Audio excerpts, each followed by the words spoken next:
जय गुरुदेव। ओम नमः शिवाय। सूचना अभी कुछ प्रमुख बातों की जानकारी दी जा रही है, क्योंकि वर्तमान समय में दंगा व आतंकवाद की घटनाएं लगातार बढ़ रही है। इस कारण सनातनी परिवार की सुरक्षा महत्वपूर्ण हो गई है। इसके लिए सभी सनातनी परिवार से विनती की जा रही है कि सर्वप्रथम अपने साथ सुरक्षा के उपाय लेकर चलें। आने वाला समय निरंतर खराब होगा, इतना खराब होगा कि चलते फिरते मलेच्छों से युद्ध होगा। यानी कहीं भी और कभी भी मलेच्छों से भिड़ने के लिए तैयार रहें। हमारे पास लगातार वीडियो ऐसे दंगा फसाद के आ रहे हैं। सनातनी परिवारों के सदस्य आप सब अपने ज़रूरतों के हिसाब से टिकाऊ अनाज व जरूरी औषधि का इंतजाम शीघ्र कर लें, क्योंकि वर्तमान की दवा फैक्ट्रियां शीघ्र ही नष्ट हो जाएगी और कहीं भी तथा कभी भी बाजार बंद हो सकता है। अब शीघ्र ही भारत के बड़े स्तर के राजनेता भारी संख्या में मारे जाएंगे और सुरक्षाकर्मी अपनी सुरक्षा में भी असमर्थ होंगे। ऐसी परिस्थिति बनेगी कि दूर दूर तक शासन प्रशासन नहीं दिखेगा। ऐसी परिस्थिति से सामना करने की तैयारी कर लें। इस क्रम में गुप्त भक्तों के एकत्रीकरण का कार्य शीघ्र शुरू होगा, ताकि ज़्यादा से ज़्यादा सनातनी परिवार को सुरक्षित किया जा सके। तथा हमारे अनेक दर्शक ये लिखते हैं कि बचने वाले प्योर सोल की जानकारी दीजिए जो इस प्रलय काल में बचेंगे। तो इस संदर्भ में पहले 1 से 16, फिर 16 से 24 मंडलों की जानकारी दी जाएगी। जिस मंडलों में भक्तों को सुरक्षित व एकत्रीकरण का कार्य होगा, फिर गुप्त भक्तों के नाम व पहचान को उजागर किया जाएगा। गुप्त भक्तों के नाम व पहचान को उजागर करने का सही समय भी शीघ्र आ रहा है। यानी इसी वर्ष 2024 में 5वें स्तर के कार्रवाई युग परिवर्तन के लिए शुरू कर दी जाएगी। इस कार्रवाई के में मुख्य रूप से राजनीतिज्ञों व राजकीय अधिकारियों की मौत व अपहरण मुख्य रूप से होगा। तभी गुप्त भक्तों के नामों की जानकारी और पहचान को उजागर की जाएगी। तथा ऐसे दर्शक बार बार प्रश्न ना करें कि आपकी भविष्यवाणी 2 वर्षों से कुछ नहीं हुआ या कब सफल होगा, तो वे दर्शक स्पष्ट समझ लें कि होने वाले घटनाओं की जानकारी दे दी गई है और जिस घटना की जानकारी भविष्यवाणी के रूप में दी जाती है उसमें ही उसका समय निर्धारित रहता है। अगर समय निर्धारित नहीं भी है तो स्पष्ट समझे कि युग परिवर्तन के लिए ऐसा होगा। इसके पूरा होने के लिए इंतजार करें। इसके लिए बार बार प्रश्न ना करें या कोई दूसरा चैनल देखें। और यह भी स्पष्ट समझें कि हमारे पूजनीय ऋषिगण कोई भी कार्रवाई का समय कभी भी बदल सकते हैं। कृपया ऐसी बातों के लिए प्रश्न करके अपना व हमारा समय नष्ट ना करें। और यह भी समझें कि भक्तों की सुरक्षा को महत्वपूर्ण है। इसलिए पुनः आप सबों को बता रहा हूँ कि इसी वर्ष 2024 में युग परिवर्तन के 5वें स्तर की कार्रवाई शुरू होगी। तभी गुप्त भक्तों के नाम व पहचान उजागर किए जाएंगे। तथा बहुत सारे दर्शक अपने पसंदीदा साधु संतों के नाम की जानकारी आने वाले दिव्य साधु संतों के संबंध में जानना चाहते हैं। उनसे निवेदन है कि इस प्रकार के मैसेज भेज सकते हैं, परंतु ये भी समझे कि करीब 3.5 करोड़ साधु संतों में से उनके पसंदीदा नाम को ढूंढना बहुत मुश्किल कार्य है। और ये भी समझे कि अनेकों ऐसे नाम भी हैं जो आप जानते हैं उससे अलग है, परंतु व्यक्ति वही है। इस कारण से भी नामों को ढूंढना बहुत मुश्किल कार्य है। फिर भी हमारा प्रयास है कि जो भी संभव हो वो आप सबों को जानकारी दी जाए।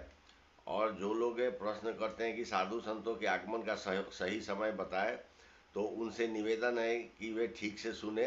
इसके लिए पुराने वीडियो में स्पष्ट कहा गया है कि सभी साधु संत युग परिवर्तन के 7वें व अंतिम चरण में जरूर आएंगे, यह तय है। और 7वां चरण वर्ष 2026 तक या इससे पहले कभी भी पूरा हो सकता है, क्योंकि वर्ष 2026 से पूरे पृथ्वी पर 2 वर्षों के लिए ऋषि सत्ता लागू होगी।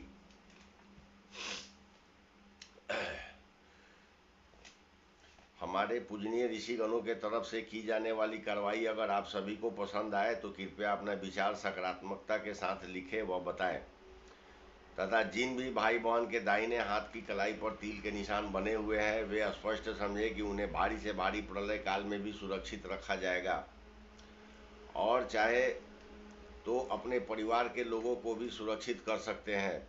तथा जिन्होंने भी हमसे खंड प्रलय सुरक्षा यंत्र ली है वे भी ठीक ऐसा ही समझे, और जो लोग भी धर्म की रक्षा के कार्यों के कारण जेलों में बंद हैं उनके लिए विशेष खुशखबरी यह है कि उन्हें हर हाल में युग परिवर्तन के 5वें स्तर की कार्रवाई शुरू होने के बाद उन्हें सकुशल बाहर निकाल लिया जाएगा, जो कि भारत व पड़ोसी देशों में 5वें स्तर की कार्रवाई इसी वर्ष 2024 में शुरू होगी।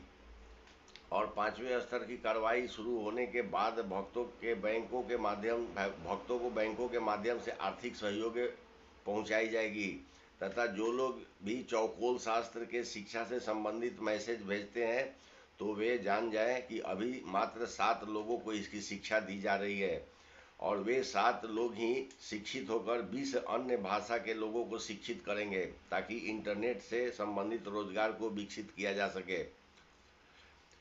तथा जो लोग भी सरकारी व सरकार प्रायोजित सुरक्षा कर्मी है वे पहचान छिपाकर खंड प्रलय सुरक्षा यंत्र प्राप्त करने का प्रयास न करें। स्पष्ट समझें कि जो लोग भी वर्तमान में सरकारी या सरकार प्रायोजित सुरक्षा कर्मी है वे पूरे पृथ्वी पर कहीं भी सुरक्षित नहीं किए गए हैं, और अगर किए भी गए हैं तो वे गिनती के योग्य नहीं है या ना के बराबर समझें। अतः अब सुरक्षा कर्मियों से संबंधित किसी भी प्रश्न के उत्तर नहीं दिए जाएंगे। तो अब आते हैं 16 मंडल और 24 मंडल के ऊपर। तो अभी जो बातें बताई जा रही है वो बातें गुप्त भविष्य मालिका ग्रंथ के छद्म मालिका ग्रंथ से ली गई है।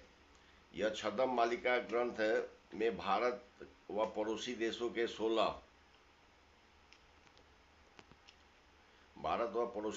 16 यानी 16 मंडल गठन करने से संबंधित है, और देश विदेश को मिलाकर कुल 24 यानी 24 मंडल गठन करने की जानकारी दी गई है।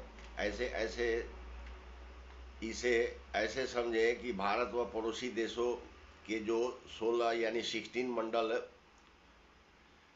में आएंगे वहां तक की भूमि को भविष्य में असली भारत का भाग समझा जाएगा, और शेष 8 मंडल जो क्षेत्र आएंगे उसे अखंड भारत या अन्य क्षेत्र माना जाएगा। और जो लोग भी 16 मंडल के अधीन आएंगे उन्हें भविष्य में पूर्ण भारतीय के समान विशेष सुविधा प्राप्त होगी। ये 16 मंडल की जानकारी इस प्रकार है। पहला है चैत्र मंडल, इसके अधीन अयोध्या यूपी का क्षेत्र आएगा। इसके साथ ही अयोध्या के केंद्र मानकर 174 कोस यानी 174 कोस की दूरी तक जो भी क्षेत्र आएंगे उसे अयोध्या मंडल या चैत्र मंडल के अधीन होगा, और हर मंडल को मुख्य केंद्र बिंदु मानकर 174 कोस की दूरी को उसी मंडल के अधीन समझें, ताकि बार बार बताना नहीं पड़े। दूसरा नंबर है त्रिपाल मंडल, इसे वर्तमान का सूरजकुंड हरियाणा का भाग समझे, या इसे सूरजकुंड मंडल भी समझे। तीसरा नंबर है सुरभि मंडल, इसे वर्तमान का दिल्ली राजधानी क्षेत्र को समझे, या इसे हस्तिनापुर द्वापर काल का समझे। इस मंडल में सबसे कम लोग बचेंगे। 4 नंबर है चौकसा मंडल, इसे वर्तमान के चतुर्भुज क्षेत्र भी समझ सकते हैं, क्योंकि यह क्षेत्र का केंद्र बिंदु से 174 कोस की दूरी को चतुर्भुज के हिसाब से माना जाएगा, तथा यह क्षेत्र अपने मूल स्थान से 174 कोस की दूरी के अंदर 5 नदियों के बहने का सौभाग्य भी रखता है। इस क्षेत्र में प्रभु कल्कि का विशेष कृपा होगा। यह क्षेत्र वर्तमान भारत के उत्तरी भाग में है, जहां प्रभु कल्कि का जन्म स्थान है। यह पूर्व में नेपाल का था, बाद में यवनों ने भारत में मिलाया था। यह स्थान पूर्व में महर्षि दधीची व महर्षि श्रृंगी की तपोभूमि है, जो बीते त्रेता काल में श्री हरिहर क्षेत्र के रूप में जाना जाता है। महर्षि श्रृंगी को महादेव जी ने सारंग नाम भी दिया था। इसके पास ही महर्षि मार्कंडे की साधना स्थली भी है, जहाँ भविष्य में नेपाल देश की राजधानी होगा। यह श्री हरिहर क्षेत्र वर्तमान के बिहार प्रांत में है, जो पटना के नज़दीक ही है। यह प्रभु कल्की के जन्म स्थान के रूप में भविष्य में विख्यात होगा। यहाँ बीते इस कली काल में श्री प्रभाकर मिश्र का जन्म भी हुआ था, जिनकी साधना स्थली काशी में थी, जो विषम से विषम परिस्थिति में भी काशी में कभी भी मलमूत्र का त्याग नहीं किए थे। इस क्षेत्र में बीते कली काल में अंबिकानाथ जैसे सिद्ध भक्त भी जन्म लिए थे। इसी स्थान पर उनकी साधना स्थली भी है।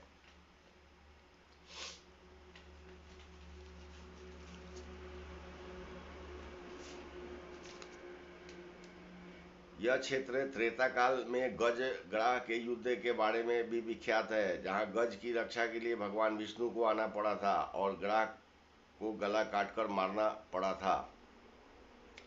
तथा यह क्षेत्र द्वापर काल में संदीपनी मुनि के शिक्षा प्राप्त करने का भी स्थान है। इस क्षेत्र में और भी कई ऋषि महर्षि के आगमन के कारण मुख्य माना जाता है।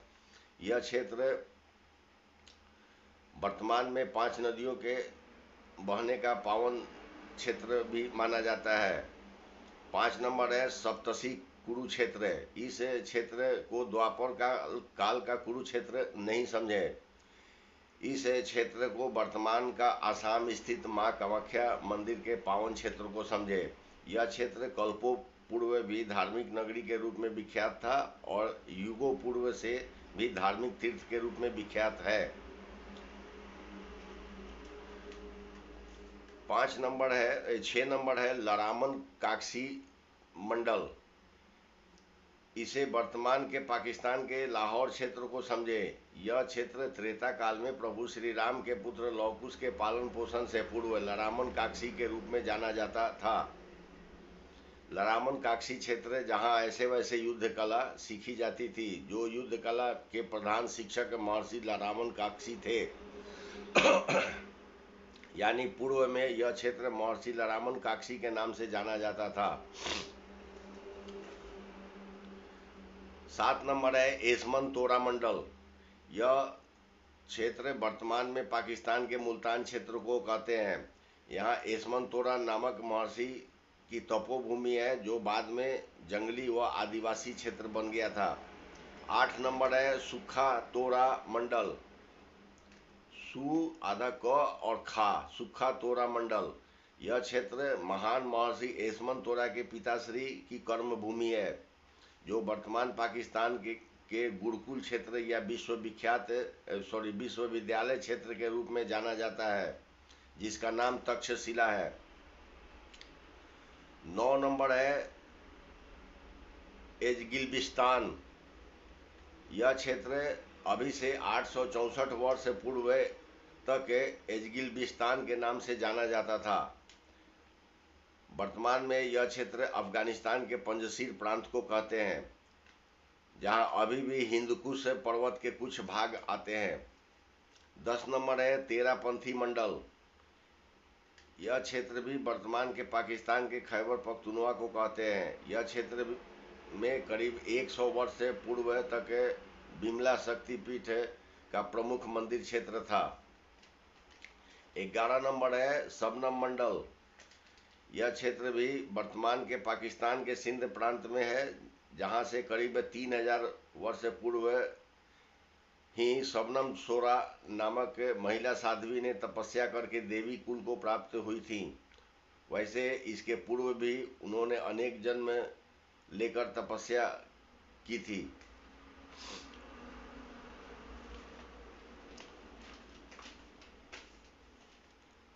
12 नंबर है इच्छानुक मंडल। यह क्षेत्र वर्तमान के नेपाल देश के पशुपतिनाथ क्षेत्र को समझे, जहाँ चौथे रुद्र अवतार पशु स्वरूप में प्रकट हुए थे ताकि पशुओं को भी सम्मान प्राप्त हो सके। 13 नंबर है सवेरा मंडल। इसे भी वर्तमान के नेपाल देश का हिस्सा समझे, जिसे वर्तमान में माता सीता के जन्म स्थान के रूप में जाना जाता है। इस क्षेत्र का नाम जनकपुर धाम है। 14 नंबर है ढाकेश्वरी मंडल।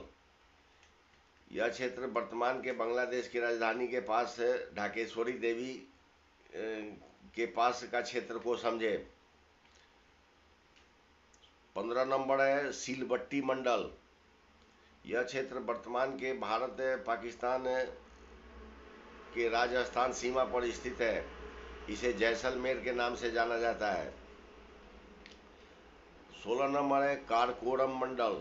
इस मंडल के क्षेत्र को भारत पाक सीमा स्थित शारदा पीठ मंदिर के क्षेत्र को समझे, यानी शारदा पीठ मंदिर के क्षेत्र को समझे, जो पीओके का भाग है। विशेष बात है, उपरोक्त सभी 16 मंडल क्षेत्र के लोगों को पूर्ण भारतीय होने का विशेष सौभाग्य प्राप्त होगा, और जो लोग भी इन मंडल क्षेत्र के 174 यानी 174 कोस के परिधि के अंदर आएंगे, उन्हें ही विशेष सुविधा प्राप्त होगी, तथा इसके बाहर के क्षेत्र को भी पूर्ण भारतीय होने का सौभाग्य प्राप्त होगा, परंतु विशेष सुविधा प्राप्त नहीं होगी। 17 नंबर है तेजस्वी मंडल। इस क्षेत्र को वर्तमान के तिब्बत क्षेत्र, जो हिमालय क्षेत्र का हिस्सा है, जो वर्तमान में चीन के अधीन है, उसे समझे। 18 नंबर है ओजस्वी मंडल। यह क्षेत्र वर्तमान के चीन के सिंजियांग प्रांत का हिस्सा है। 19 नंबर है दक्ष मंडल। इस क्षेत्र को पूर्व में दक्ष प्रजापति के नाम से जुड़ा हुआ समझे। यह मंगोल देश का हिस्सा है, जो वर्तमान में चीन के अधीन है। 20 नंबर है शिशिर मंडल। इस क्षेत्र को वर्तमान का नामीबिया देश के अंदर एक स्थान को समझे, जहां बड़े पैमाने पर सोने की खान है। इस क्षेत्र का नाम चुसान है। वैसे वर्तमान में क्या नाम से जानते हैं, अभी इसकी सही जानकारी नहीं है। 21 नंबर है तर्पण मंडल। यह क्षेत्र भी वर्तमान के अफ्रीकी देश लीबिया के अंदर है। वर्तमान में इसे किस नाम से जानते हैं, इसकी जानकारी अभी नहीं है, परंतु पूर्व में इसे हिंगलाज भवानी के रुद्रानी स्वरूप के लिए जाना जाता था। करीब हजारों वर्ष पूर्व यहाँ एक विख्यात हिंगलाज पीठ मंदिर था। इसकी स्थापना स्वयं मां हिंगलाज भवानी ने अपने भक्तों के रक्षा के लिए प्रकट होकर किया था। 22 नंबर है ऐश्वर्या मंडल। इस क्षेत्र को वर्तमान के द्वीपांतर देश के जावा को समझे। वर्तमान में द्वीपांतर देश को इंडोनेशिया के नाम से जाना जाता है।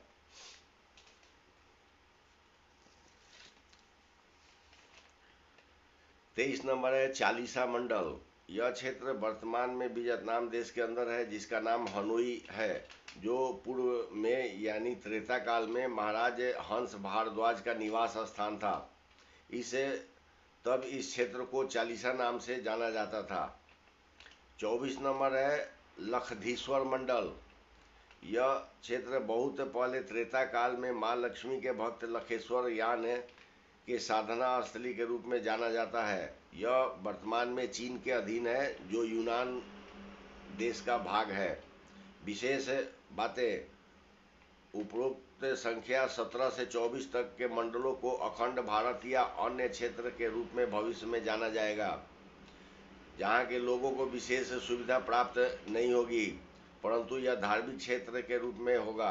तथा इसकी जानकारी देने का मुख्य कार्य यह है कि शीघ्र ही इन क्षेत्रों में भक्तों को एकत्रीकरण का कार्य शुरू होगा। जो भक्त इस कार्य के लिए निर्धारित किए गए हैं, जो अभी तक गुप्त में है, उनके नाम व पहचान की जानकारी बताई जाएगी। इसके साथ ही यह वीडियो संपन्न हुआ। वीडियो देखने के लिए आप सबको बहुत बहुत धन्यवाद। जिन्हें भी हमारे ऋषि महर्षियों की तरफ से ये की जाने वाली कार्य अच्छा लगे, वे लिख करके जानकारी दे सकते हैं। ओम नमः शिवाय।